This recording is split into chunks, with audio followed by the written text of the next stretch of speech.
CBS producers and insiders are apparently so sick of Tony Dokoupil and his failing upwards to become a CBS anchor, even though he apparently was never really qualified for the position and indeed is flopping in it now, that they are finally speaking out. We want to give you some of what they're saying. So before he even became the anchor, he posted a video in January accusing the legacy media of having missed the story by putting too much weight in the analysis of academics and elites and not enough on you. He was implying there that the academics, the elites are too liberal. CBS needs to get more MAGA. He said this in January when Donald Trump was already wildly unpopular and had been for hundreds of days at that point. The idea that we had fresh off of the 2024 election, that the world has fundamentally changed, that culture is becoming more conservative, that MAGA is forever. We were so done with that long before Tony Dokoupil's like, I got this thing, we're gonna be MAGA. He's just deeply lacking in self-awareness. That's not me saying that, that's a current CBS correspondent. Says, I just don't even understand how you could say something like that. That was a CBS executive who works closely with Dokoupil.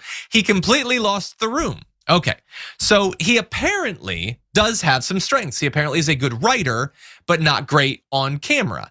He had his big break back in 2019 when he was named co-host of CBS This Morning alongside Gayle King and Anthony Mason at that point. He started to rise rapidly in part because of his past as a writer, but also because almost everyone the journalist who wrote this story says is his good looks, which seem like, well, then you'll be good on camera. But at a certain point, you can't just look at the camera, you have to open your mouth and make noises, you have to say things. And cheekbones can only take you so far. They can take you really far. Look how far I've come. But you also have to say stuff at some point, and he's just not good. And so they're saying things like TV is superficial, it's fake. You just have to be good eye candy, and he was good eye candy. But no, that's not enough. The ratings are going down because of the things he's saying, the positions he's taking, the segments he's choosing to do.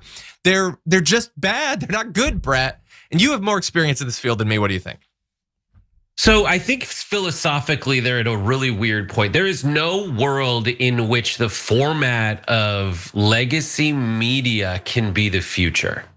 It just can't. People don't take that as what is authenticity and a personal relationship with people the way that they used to. It used to be a lot easier to convince people that like, this is just a person that's your friend. You're letting them into your living room every night as you gather around it and learn for a half hour to an hour what's going on in the world before they hand it off to the local news, before they hand it off to a late night host. Like all of that's just kind of going away.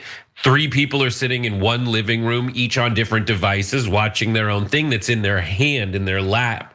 It's just not a format that you can really harness in the way that CBS is trying to harness it. What they're doing is only targeted at old people that watch evening news. And yes, traditionally you can get away with just being a pretty face and delivering these lines in a comforting way, but the jig is up basically because you just replaced 60 Minutes at that network. And grandma likes 60 Minutes a lot more than she likes Tony Dokoupil, right? You just, like, had you slowly changed and retired things and just changed the face and slowly changed the messaging, you can get away with that because grandma's not gonna notice. But you just put Bari Weiss in charge and you just like stabbed Morley Safer's ghost. Like they know what's going on, and no one's aging into that. Yeah, that's the problem. Like it's rough. And look, I think it's partly I think this is kind of who he is, but he's also, I'm sure, being encouraged to do far more of it because of he's a bad on-camera guy, and they have totally unqualified and partisanly sort of like corrupted Bari Weiss. So bad leadership, bad hosts, bad impulses, bad motivations and incentives to just do MAGA stuff to, I guess, make Trump happy, or not even just Trump, maybe other people too.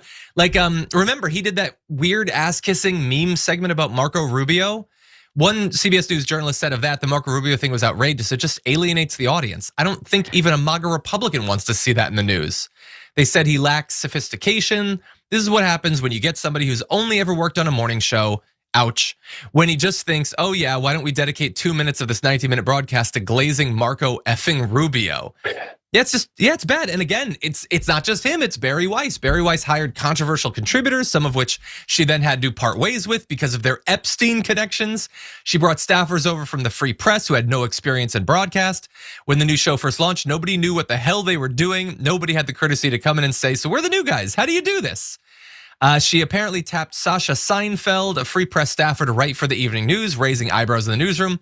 Being Jerry Seinfeld's daughter does not make one a skilled TV news writer, unless it's a show about nothing, I suppose. And lately, that's what it's kind of felt like. Dun-dun-dun. Final thoughts, Brett? No, that's it. It's just a ridiculous setup that they have over there at CBS News, and like it's always it's never really led, in anywhere but 60 Minutes, and you can't gut 60 Minutes and be like, don't you like this beautiful guy? And also, he's not as pretty as the guy at ABC. David Muir is just a hotter person. So David Muir, I think, cannot be beat. Like David Muir looks like what you act like Gavin Newsom looks like. David Muir is actually like, anyway. And look, people are saying, Emil Woods says, hey, John, you're more than a pretty face. I know. There's the body too. I know.